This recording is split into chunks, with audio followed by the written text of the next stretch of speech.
सूर्य देखते उइले आकाश में मेघ ना से सकाळू आपण मानक स्वागत। प्रथमे गोटे सुंदर प्रार्थना साइलेंस।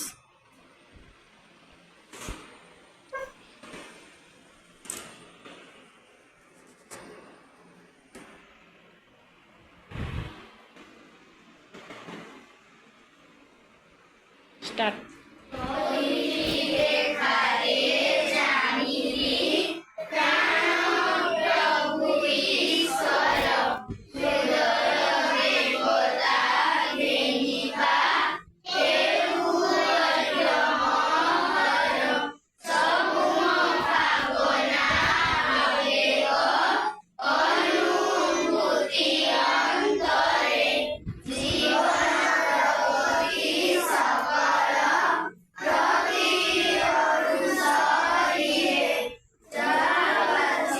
स्थूल कोण क्या कहुए?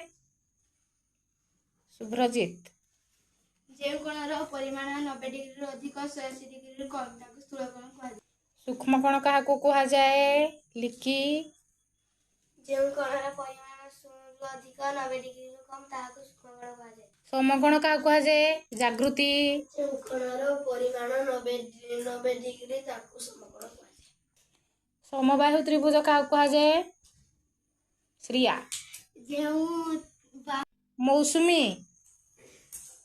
दक्षिण पूर्व एशिया। काल बैशाखी।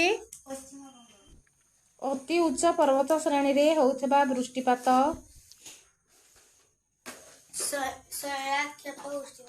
विश्व अंचल रे प्रत्यह अपराह्न रे होउथबा वृष्टिपात। घनीभवन विपरीत क्रिया। दक्षिण पूर्व एशिया रे प्रवाहित सामयिक वायु। मौसुमी वायु। सौर शक्ति संग्रह वितरण। ट्यूशन सरला परे मो स्टार्ट हेगला रोसेबासर पर्व। मो आज चाउल चूना देकी आलू और कदली को भाजली। प्रथम आलू को छोट छोट साइज रे काटिदेली एवं चाउल को बतरे रखिली को ग्राइंडिंग करदेली। आलू कदली को बस सिझेदेली हलदी लंका गुंड देकी तेल देकिना ताको भाजीदेली भल भाव पूरा कुड़मुड़िया की बहुत सुंदर कलर सहित खाद्य बढ़िया लगता। बाहर टिके बुली आसली तापर मो झी फोन कला हॉस्टेल रु माँ भी बड़ी छाणी देखला को तेल बहुत कम थिला तांगे संगे मार्केट रु आनिबाटा तो संभव नथिला सेतने कम तेल रे मध्य मो बड़ी गुड़ को छाणीबा लगी चेष्टा कली। मु भाबली बोधे पाइबनी कारण हॉस्टेल को जेहेतु ताको अधिक देवाक पड़े कि देखला बेलू से अल्प तेल भी बड़ी जाक सब छाणी मत भारी भल लगे।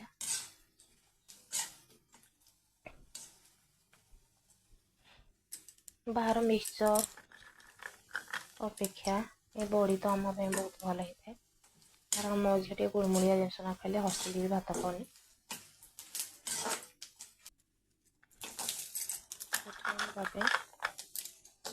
बड़ी छाणीदेली